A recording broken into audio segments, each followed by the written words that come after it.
Hey, I gotta tell you a funny story about Travis. I don't mean to be long-winded. I don't like when people overtalk. But almost there. I know. So I don't get this opportunity that often, so I gotta get it. Travis, we did a fight night event. I helped put together a boxing event at the where was it? Casino, Horseshoe Casino, a couple years ago. And we wanted it to be like a special night. It was a black tie event, and we were raising money. We chose a charity, the Owen Cancer Fund, for all the money and the proceeds to go towards. And it was a great night, but before it was stressful because I put my heart all into this, and I was like, I may have lost some friends because I was like, you need to put up money. Like I need your money. You need to buy a table. And anybody that kind of didn't, I was like, man, I thought you were a friend. But so putting it all together was very cumbersome, and it was a lot. It turned out to be a great event. I think we raised $110,000 for the charity, and it was just a spectacular night. But we had a couple boxers fall out. This is what happens in boxing. For whatever reason, something happens, and people can't fight. And so I called Travis up like 2 hours before the fight. I knew he boxed in college, and I said, Travis, I need you, man. Like, I need you to fight tonight. We got a guy that's like matches up well with you. He's about the same build and height as you. I think you can hang in there. And he was like, you need me to box like in 2 hours? And I'm like, yes. And he was like, he paused for a moment and he said, I'm in. And I was like, yo, this guy, I love that. Like, he was like, he had to think about it for a moment, but he was like, I'm in. And so for me, that, like, I don't know if he realized, but that made such an impact on me because it was like, he was down to fight. Like, on the drop of the dime, like no training, no nothing, but he was willing to step in that ring and fight. So it meant a lot to me. And I thought, that's a guy like I could roll with because he just said yes. I would have been like shaking in my shoes thinking like, but I probably would have said yes too, but it would have been like throwing up and everything else before. But I appreciated that about it. So anyways, I'll turn it over to you guys. Thank you all for coming, and can't wait to hear from Travis.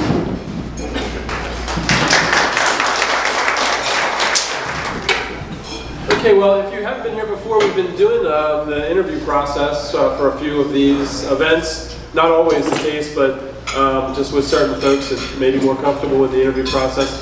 I like to ask a lot of questions that I like. Hopefully they appeal to you guys, but if not, if there's something that you would like to ask Travis, feel free to do that. You can text me. My phone number, if you want to you can get out your phones, is 410-302-1873. That's 410-302-1873. It's also a way to build my list of people because I don't have that many, really, honestly. But thanks again for coming. And again, if there's any question that you want to ask as Travis is talking, feel free to. And I just want to encourage you all as well. There's a lot of power players that are in this room. They're quiet. They're probably not saying a whole lot, but they are here. We know who they are, and we appreciate you coming and your time. We know your time is very valuable to you. So we appreciate you being here. It means a lot to us all. So, Travis Lauchman, how are you? Doing great. I'll give you the mic and I'll do the talking with that since we only have one. Good afternoon, TB. Thank you very much. First of all, been a pleasure to work with you guys all for the last 8 or 10 years. So always fun. Keep it interesting, and I appreciate you guys. Yeah, keep the mic. So welcome to the hot seat. Thank you. I've known Travis now, I would say it's always longer than you think, but maybe 3, 4, 5 years, something like that. And it's my first interactions. As many of you know, my brother-in-law started a business called Perry Investment Group, where we did a lot of assigning and still do a lot of assignments or wholesaling of properties.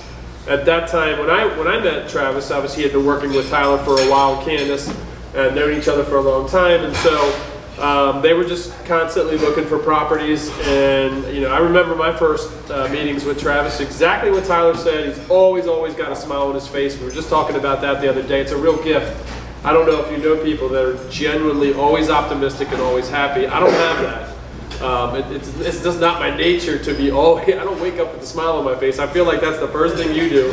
Jump out of bed, let's get it, you know. So we talked about that. Talk about that a little bit, how you are, and tell us what's going on with you right now. I know you started Travis Lauchman RE, right? Right. And tell us how that's going right now, and again, just how you approach every day, how that can help us all. Cool. So I have had a good run, and I would say first and foremost, definitely most of what I learned, all of what I learned, has come from people who I've been surrounded by, who've been willing to teach me. And part of the story for me at least was working with Tyler and some other guys along the way. My goal was always to say, what can I do for you? And I'm asking you to help me in some way, so I want to provide value some way to you. And so that's always been my approach, and it seems to have worked out pretty good for me so far. And I think when you bring that sort of that mentality and it's genuine, and you actually are willing to do basically whatever. We talked about handshakes in networking events. I didn't know I was being scrutinized, by the way, but like just approaching life with just do what it takes to get the job done. And sort of my mentality is just you got to take personal responsibility for your own outcome. And we all have the power to choose day to day what we're going to do when we wake up in the morning. And sort of working with people who are successful and learning from them, you kind of get to decide what actions you may want to take next. So definitely glad to be in a spot where I've been able to build that network and hopefully not leave any destruction in my wake. When did you get I know you work for Cummings. Yeah. And if you can talk a little bit about Cummings, and when did you get your real estate license? Yeah, so I think I started working with Tyler in 2014. After that email that he spoke about, and that was the very beginning of 14. And at that time, we had Charm City Builders was just going gangbusters and building all sorts of row homes and flipping all sorts of houses in the city. And it just seemed like a good idea to control what we were selling at that point. So I was like, why don't I get a license and save us, the commission when we sell these things as like an in-house realtor. So I think that was like maybe late 2015. Yeah. And I've kept that the license active, to sell our own flips and then flips and here and there I'll help out friends and family. Yeah. But I don't really use it actively to seek out buyers and sellers other than investment stuff. Cummings is local, right? Yeah. And you like working, I know they have pretty good, a lot of people love working for Cummings. Yeah, Cummings is great. Dave Cummings, he started that company, I think, maybe even 2012. It wasn't that long ago, but he started in Canton. Huh. And he's now, I think he's 7-8 offices, 500 plus agents. Yeah. So he's pretty good growth. Great growth. Yeah. Great growth. And doing something right. And he treats everyone well. Yeah. And great community, that's kind of one of the themes that I found for folks who are successful is building good community, auditing your people that you keep near you. Yeah. And Dave's done a good job with that. So anybody that might be getting into real estate, that's a good place to kind of set shop up, you think? Yeah, from a brokerage standpoint? Yeah. Oh yeah, great spot to be. I also loved, at that time I knew I wasn't going to do a lot of transactions. Right. And he was like I think his thing is $300 a month flat fee. Wow. And you keep everything you earn. 100%. 100%. Yeah. So anybody guys who are thinking about real estate, that's a great place to be, great place to set up shop. You might bump into Travis. So is you're working out of the Cummings office in Canton still, or? Sadly to say, I work out of my basement. There's one window. Right. And it's a little. It's always knocking on it. Yeah. My kids are always banging on the door. COVID time was interesting for all of us, but yeah. I remember my wife was homeschooling our kids in the room next to me, and I would just be on calls or trying to get stuff done, and one of the girls, I have two girls, 7, 5, and then a son who's 2, and the girls would just I also had just built this office and I didn't have a door handle, and so the girls would peep their eye through the handle and then just start going, Daddy, Daddy. So I had to figure out how to deal with that and appreciate it with gratitude rather than just getting angry. That's funny. Yeah, so you're married, you have 3 children. How long have you been married? 11 years. Thank you for asking. Yeah, absolutely. So most of your married life, you've been an entrepreneur then, right? Yeah. It was shortly after, right before we had our first was when I started working with Tyler. Okay. Which like, at that time, it felt like a very big, scary thing to do. I was leaving the corporate world. I come from parents who are pretty conservative. They were like, go get a good job, go to school. They're both Fort Meade, NSA folks. Yeah. So they just, a lot of people didn't quite understand the decision making, but I had gotten a little bored, and I don't like being bored. Right. I like having fun. Yeah. So you went to University of Maryland. Your degree is in. It was in criminal justice. And you boxed on the side. Boxed for the Maryland team. How did that go with Tyler? Did you end up knocking that guy out? We had a couple fights, but How about the guy that Tyler made you fight? Oh well, it didn't pan out. I guess did the guy get a replacement? Yeah, they ended up having somebody else last minute, but he was willing and ready. Yeah, I was ready. I try to stay pretty lean and mean for I was the most feeling, part. yeah. At all times. I feel like you're pretty wiry. Yeah, I'm pretty wired. Right. That was always my thing. I was like, if if the guy, most people who I like boxed over the years, they're like 6 inches at least shorter than me. Because I was boxing at like 155. Okay. So I was like, all right, if you get in here, I'm gonna be in trouble. Right. So I'm just gonna keep moving backwards and punch you the whole time. Yeah, punch and run. Like punch and run. Punch and run. And then I have good endurance. So people would get tired and I would just finish them off. I mean, when I was Tyler and Travis and I, we got really involved in a local deal that was I think a 75 unit apartment building. Joe and I were kind of brokering the deal. So in real estate, when you work in our world, and because the world right now is so unlicensed, and you can pretty much do anything now. It used to be like, if you don't have a license, you can't do nothing. But now, which is great, especially with wholesaling or assigning, you don't have to have all this regulation. It gave you a lot of freedom. So Joe and I had met a private lender through a Meetup group just like this. And that's why these groups are so important. We said a little old lady, so she was pretty wealthy.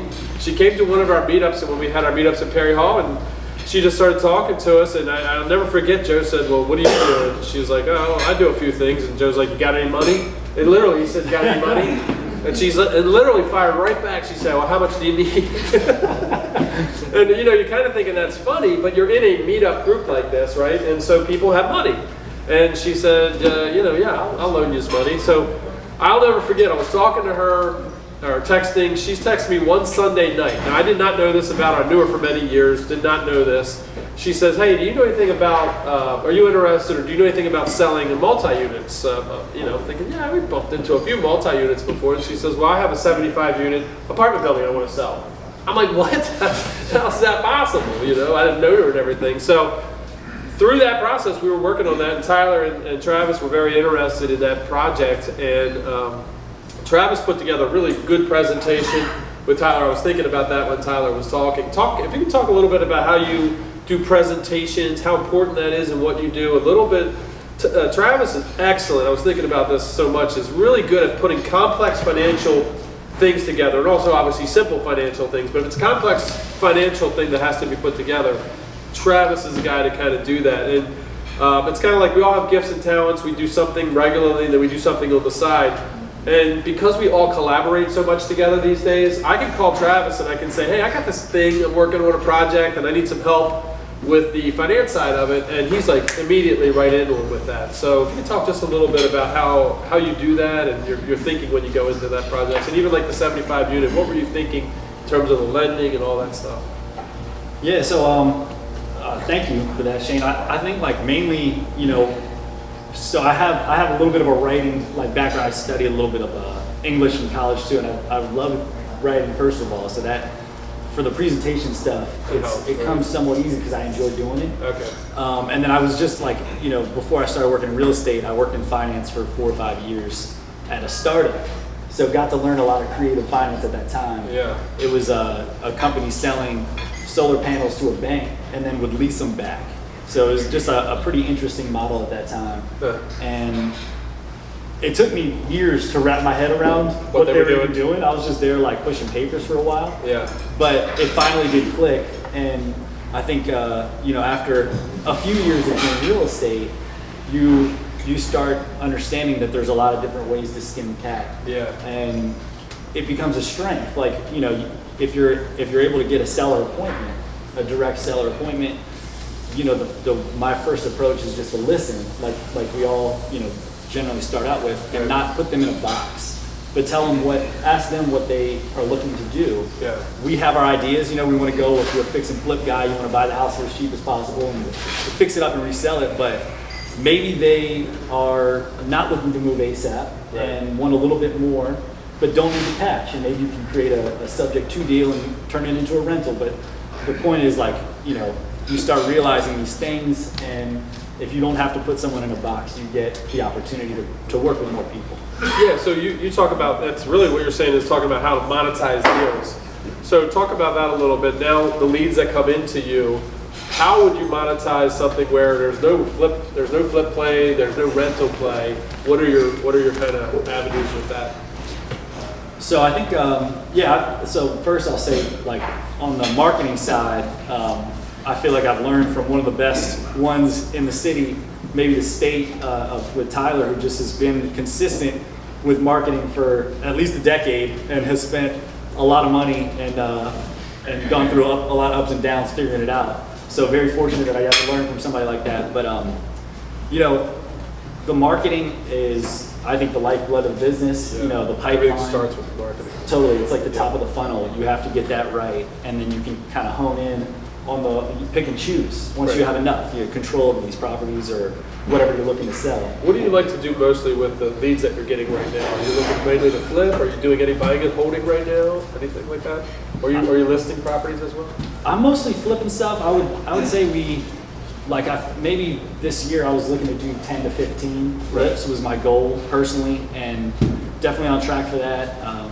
The market has been such a gift to us for the last couple of years, really since COVID. So we had started a rental portfolio and realized we weren't the best at management through the years, but we're pretty good at figuring it out short term. Yeah. You know, going in, understanding quickly like what a house might need. Right. And a lot of that I think is just based on time. Yeah. And leaning on contractor relationships. Right. You know, as experts who do this all the time. Yeah, you guys, I mean, literally flipped hundreds of houses together. So I know, again, one of the things that I might call Travis about is, hey, what do you think about this profile house? Because you can pretty much quickly determine maybe what the costs are. Of course, the costs are rising incredibly these days. You can kind of figure out that maybe what the end game is. And then you've been so good at kind of that exit strategy where you get the property, you might purchase it with hard money. You're using hard money these days? Yeah, for the most part. And how's that hard money look for you these days? Is that 10, 12%, 1 to 2 points? Yeah, it's 10%, 2 points. But fortunately, again, like over the years, you earn these relationships, and it's easy. You know, that's the nice thing. It's a phone call or like a quick deal breakdown, right? A couple of comps, and then just like, here's when I need it. Yeah. And it usually shows up. Yeah, I would say to some folks over here, the reason why money's so easy to get is in the investment community, especially in Baltimore, it's a small group. And so if an investor, for whatever reason, if you failed on your payments, he knows he's got the asset and he knows he can move the asset. So it's really asset based. It's not a lot of times not credit based or even what you got in the bank. I mean, no, are you buying and holding anything now, or not so much? I have like maybe 10 total units that I've collected over the years, and I've just over the past year maybe 2 that I've held on to. Right. Like, if you can, I think it's very smart. Yeah. To hang on to stuff for long term. Why would you hold on to a property now? What is it about the property? What does it need for you to say, I'm going to go ahead and hold on to this? It's got to be in the right area. Sure. So can it be in the city, or has to be in the county only, or? It could be in the city. I've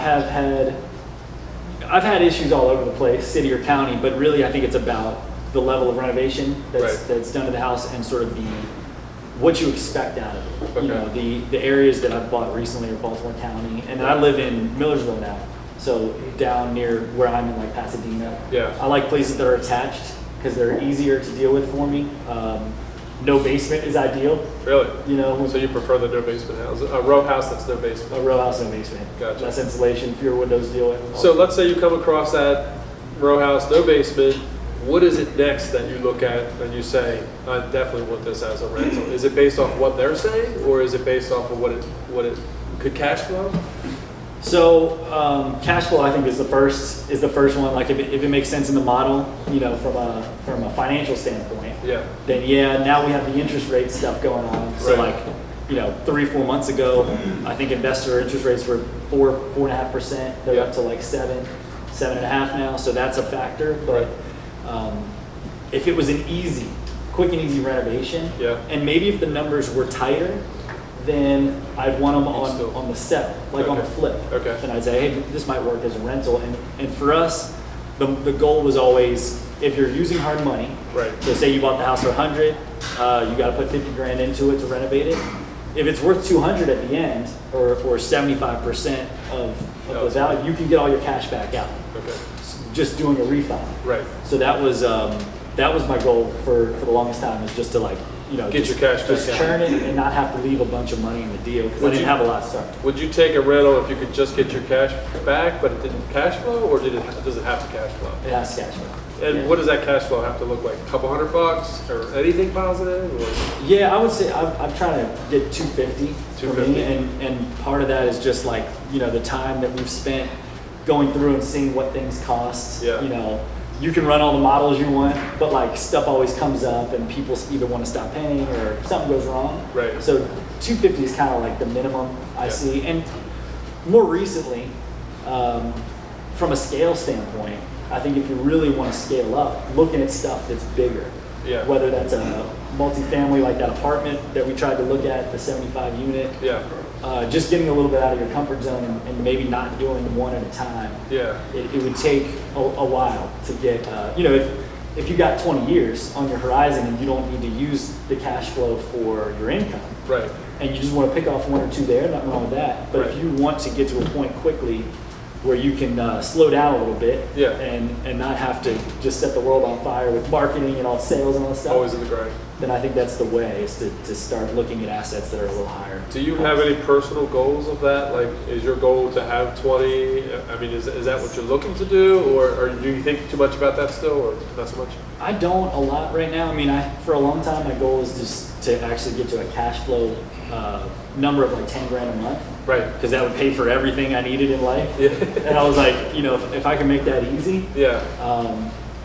And then the goal went from $250 a house. That's a lot of houses. Yeah. What is that, 40? Yeah. And so I was like, well, maybe it's not so much about the amount of houses, it's just getting to the number. Right. So how can I get to that number? Aiming at the number, not the houses. Aiming at the number, and then like talking to people who are doing maybe in different asset classes. Right. I had a couple opportunities to work with Tyler and a few other people on industrial properties. Yeah. And keeping your mind open to Yeah. things that are just a little outside your comfort zone. Yeah, I mean, it's funny, when you get into the business at first, you kind of have these limitations in your mind.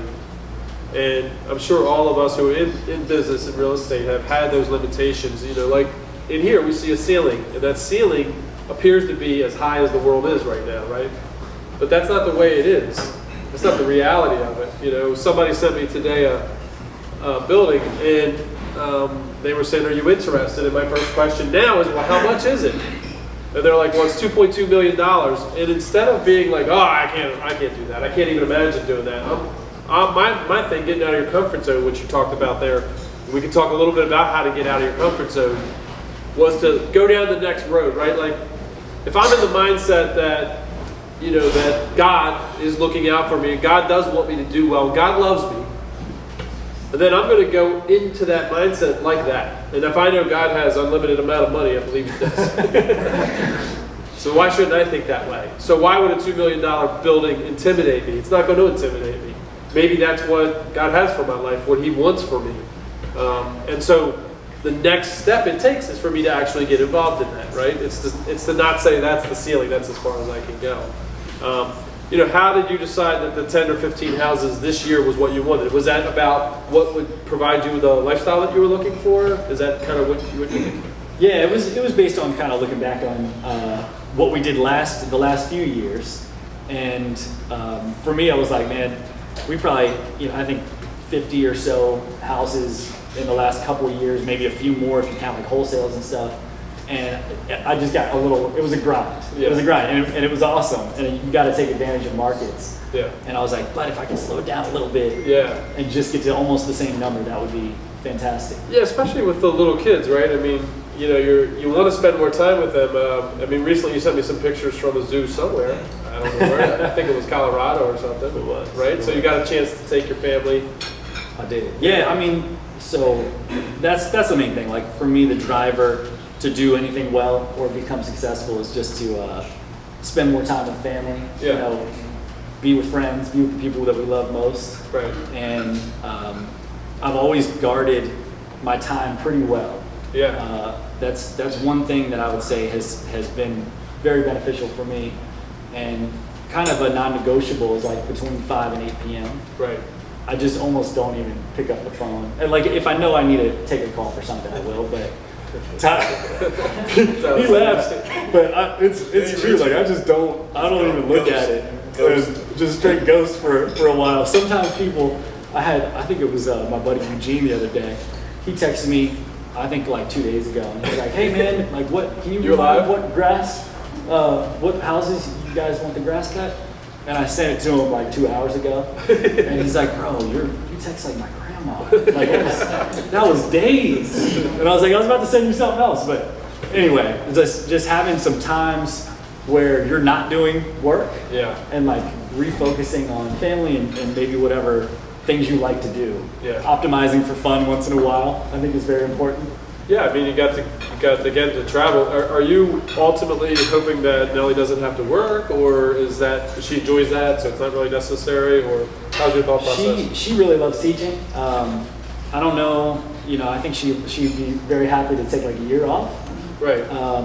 But she'll always teach, I think, in some way. Okay. So It really depends on what she wants. It depends. Yeah. But my goal is like, hey, summers she already has off. Yeah. So if we can get to a point where we can take a month off or something in the summer. Yeah. You know, you just kind of look at the lifestyle possibilities that are open when you work in real estate, Right. and I think that's totally achievable. Yeah, And absolutely. I would love to do that. Yeah, it's really about what you want to accomplish. I feel the same way. Like Tyler and I were talking the other day about a couple different things, just in terms of what we want. And when you get into the place where you can get what you want in life, and it's not like it's not bragging, or it's not just I'm getting this just so I can have it, say I have it. You know what I'm saying? Sometimes, for me, that comfort zone thing you said hits so much to me. It's, you know, we do the same thing every day, but we have to reach beyond ourselves to feel like we're engaged. You know, like it's something going on.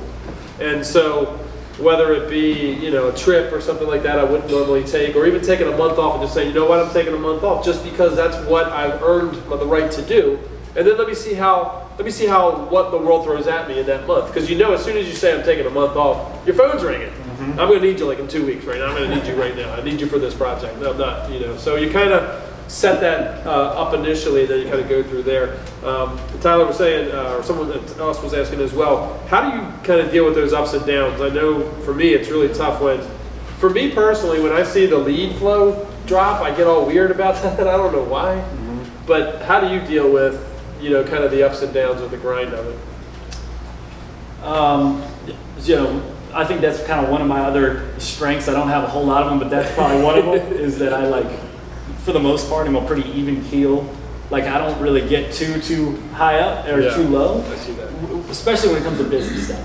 Yeah. Like, you know, I've been able to observe the swings, and you know that in this business, some weeks, some months, some years are going to be great. Yeah. And then for others, you just got to hang on for a little bit. Right. And you know, getting to a spot that you're at least comfortable enough gives you that ability. Yeah. You know, and I you got a little bit of money in the bank. You got a few projects going on. You could take, you know, if you don't have anything that hits in the next month or two, you're okay. Yeah. That was definitely my very first goal. Right. It was like, let's not be so cash poor that if, you know, next month is Something bad, happens. you know, we're in trouble. Yeah. So. Are you taking like a portion of your projects now? Do you like just set aside some of that rainy day money? Is that how that works? That's how that works. Yeah. It's like, that's a little rainy day fund. Pay the tax guy. Yeah. You know, as you're going along. Yeah. and unfortunately we have to, but it's part of the thing. Part of the thing. Are the companies, so like a lot of people, some do the LLCs differently. Do you set up your rental properties in separate LLCs, or are they all under Travis Lauchman already? So I flip in one entity and then have the rental properties in a separate entity. Okay. And I would say like, and this is just based on the recommendation of some of the attorneys and the folks we talked about, but it's really just about limiting liability to per whatever bundle. So like I think whatever you're comfortable with and or what your insurance policy is. Yeah. And like I kind of look at it as like for the types of properties I buy, I can put 8 to 10 in one entity because I have enough coverage to cover that. So I know, like for me, and just doing the different ventures, the LLC protection, I mean, it provides us one level of protection. It certainly gives us a little bit of distance, right, from the actual project. Have you had any problems in the past with any lawsuits or anything? And how do you structure your like current team? Do you have an accountant, one lawyer, two lawyers, a doctor, an Indian chief? Definitely a doctor. Mental health doctor. No, I got most of it's all subbed out, but I have someone who helps me with bookkeeping. Right. That's like probably the best thing that ever happened to me. Yeah.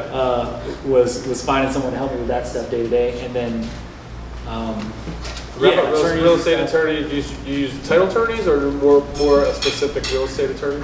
We have kind of like it depends on the situation. Yeah. The title guys are great at what they do for that stuff, and then if you have stuff that's beyond, like if you're looking to structure a 75 unit deal, right? Or hey, I need help understanding if like what I'm doing right now is legal. Can I do this? Yeah. Then I call someone else, Gotcha. who I think a lot of people know and have worked with. Jacob Rappaport, again, a big network of people came through just people that I've met. Right. Tyler's guy, folks that we've worked with and have been good to us. In terms of the refinancing, like how do you go about that? Do you start, if you're buying a rental, do you start, and when you were buying them with Tyler or other projects, are you starting that right away? Are you waiting a little bit? What do you think is going to happen? Obviously, the interest rates are rising. I mean, if you were buying something today, would you start refining right away, or would you like try to wait till things settle down a little bit? I mean, if I was buying a rental right now, I'd probably want to get on it as fast as I could. Right. From a refi standpoint, I don't really see them going down. Yeah. Anytime soon. Okay. And I think they're up to like close to 8. Yeah. And which like years ago was good. It was and like when we started even 4 or 5 years ago it was at 7.5 or 8. Right. So it's kind of just feeling like it's normal again. Back to normal. But everyone got used to 4. Yeah. So it kind of stinks. Right. So everyone was going out and buying. But if you're a refi at 8 or 10 and I mean, ultimately, your cash flow is not right. I mean, that's just going to force the rents up, which is it's already happening, right? I mean, at the end of the day, the renter is the guy who pays all the bills anyway. Right, and I would say to that, you just got to buy them right. Yeah. If it's 8 or 10, you have to be willing to pay it. Yeah. Or you leave cash in the deal. Yeah. And you figure that out as you're going into it. Right.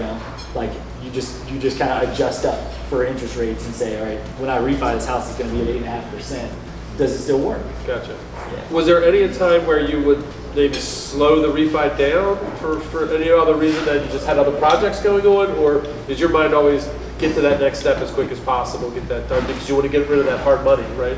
Yeah, the hard money is usually even at 8%. Like the hard money is 10 generally. So, and you're just paying interest only on the hard money. So you kind of want to get out of it as soon as you can and just get it locked in. And the moment you have the 30-year mortgage locked in, you can adjust how much you're paying. I always thought it'd be great to pay these things off in 15. Right. Move it up. Yeah. Especially like you said before, if you don't need the extra $250 in cash to survive, why not just throw that right at the balance, get that thing? Because it's ultimately all that thing is an investment property. Right. And if it goes up, great, you can sell it. Great. If not, it provides you the income that you want. Yeah, totally. So the last thing just to talk briefly about is, again, where you kind of see things going, with the market right now. I mean, you've been in the game since, like you said, 13, 14. I know that you probably know people that were in before then. Where do you see things going? I mean, the Fed raising that monetary rate 2 days ago, whatever, 0.75. I mean, these are like historic jumps. I mean, from everything you're reading, hearing, listening to, what do you see happening? I think probably, maybe the general consensus is we had just a crazy, crazy run. And the government was printing money left and right, and the inflation's going nuts. So that seems to be continuing, like in the market, that the rates are going to keep going up to slow that down. There's also a crazy lack of supply still. Right, inventory's low. There's a very low inventory, and so I'm not, in the next like 3 to 6 months, very, very worried about selling houses. I think that we'll still have the ability to do that. And with that said, I don't, like currently, would prefer not to take on projects that require a crazy amount of construction. Right. You know, like if we can do them fast, right, we kind of know what it's going to be in the next 3 months, but like 6 or 8 or 9, maybe not. Right. So 3 to 6 is what you like. 3 to 6 is what I like, maybe even less sometimes. Yeah. And then the other thing I'll say is like we used to, you know, when we started, we were giving 3% money back to people, and people were doing inspections and all the normal stuff. Right. So just like reframing our minds to get back into that mentality. Yeah, I was telling Corinne the other day, I was saying we had a property, a condo that we were selling, and it was literally just at the beginning of what's happening now. And I said, why don't we just do the open houses? Because as realtors, it's easy not to have to work if tons of offers are coming and they're all over ask. It's just really I'll just put it on the market and off it'll go. But I remember when it's normal, we as realtors have to work. That means do the open houses, make the phone calls. I remember you doing a lot of open houses as well. You know, when you do an open house, you want the people that are coming in, you might think it's maybe goofy or cliche, but you want to emphasize the things that are good about the house, right? You know, it may not have a lot of good. Every house has strengths and weaknesses. You guys know that, right? Every house has a room that's like, that's the room, you know? And so I'll be like pushing the people towards what's nice about the house, and that's work. It takes a little bit of effort to do that and engaging people. I mean, is that kind of what you see where we're heading? Yeah, I would say, I think so. I mean, you tell people like, stay in the kitchen. Right. Only. The rest of it is junk, but it's beautiful in here. Yeah, we did a great job on this kitchen. But yeah, man, I think we're gonna go back to that. Like people who have jumped in and like not had to work much. Yeah. Or like, you know, I think a lot of people jumped in and it's great. It's cool. It's an excellent thing to learn. Yeah. And you got to be willing. It's still a risk. Like it's still sometimes it doesn't feel that way when the market's going like up 10% a month. Yeah. But there's a halt to everything. Right. And I think people who've been doing this a long time can withstand it because they might see it coming. Yeah. And just to be conservative now. Right. You know, more a little bit more conservative. Yeah. Not, but like Tyler, like you guys were saying, it's not doom and gloom. There's a way to make money in every market. Like people always want to have to buy real estate. They always have to move. So maybe it's just considering what the exit strategy is and making sure you're covered. Yeah. Somebody was asking, they were talking about marketing. So, you know, like you said, you kind of learned from the ground up with marketing. What do you, like for a new person who's here and wants to do some marketing to get some leads, what do you suggest? Maybe they don't have a big budget, you know, what's your first thing? First thing would be talk to people. That one is free, and that one works really well. Like people are generally interested in real estate. So if you just tell folks what you're doing, what you're looking for, Facebook, wherever, just put it out there. Facebook, I like personal interactions better. Like I've never been a big Facebook guy. Like I'm not good at it, and I don't really. Right. I just don't spend a lot of time on it. But just telling people what you're doing, what you're looking for. Because if you have friends and family who you've been decent to, they'll probably remember you when they see it. And then another one is just, you know, if you get good at one neighborhood, like understand the neighborhood, understand the values in a neighborhood, maybe you could drive around and look at trashy looking houses. Driving for dollars. Yep. You know, like the tall grass. Yeah. And then you figure out who owns it. And then you figure out what their phone number is. Right. And you call them. Yeah. And you just start having conversations and see like, you know, your grass is real high. Just wondering. Look like you deferred some maintenance here. Yeah, like what's going on with that? Yeah. And probably 9 out of 10 you get laughed or screamed out of the room. Right. But it's just a volume thing. Yeah. You know, 1 out of 10 or 50 or whatever it is, they're like, yeah, I'm interested in selling that. Like it's owning it. It's a pain in my butt. Like I don't want to deal with it anymore. Right. So you know, I'll take it. It comes around. What would you say? So the last question I have for Travis today is, you know, in terms of all your experiences, and I know you have a lot, especially all the transactions that you've done. I mean, what's the main thing, the main characteristic you think ultimately that's really helped you with your success? What is it that at the core that you know this is what helps you be successful day in and day out? That's a tough question. I would say, I mean, definitely having the right people to surround yourself with, and learning from folks. Like, I'm not an inherent risk taker.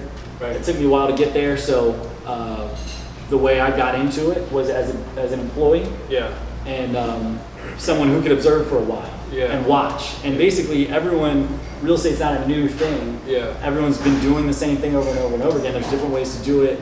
But you know, if you can affiliate yourself with a few great people Right. who are in the industry and bring them value, Yeah. then you can learn from them. And they become open to you because you're doing something good for them. Yeah. So being able to take risks, I think now is something I can do. Because of that. Because of that. who you surrounded yourself with and your willingness to help them before they helped you. Correct. Yeah. It's good. Yeah. It's good stuff. All right. Well, thank you so much for being here and chatting it up with us.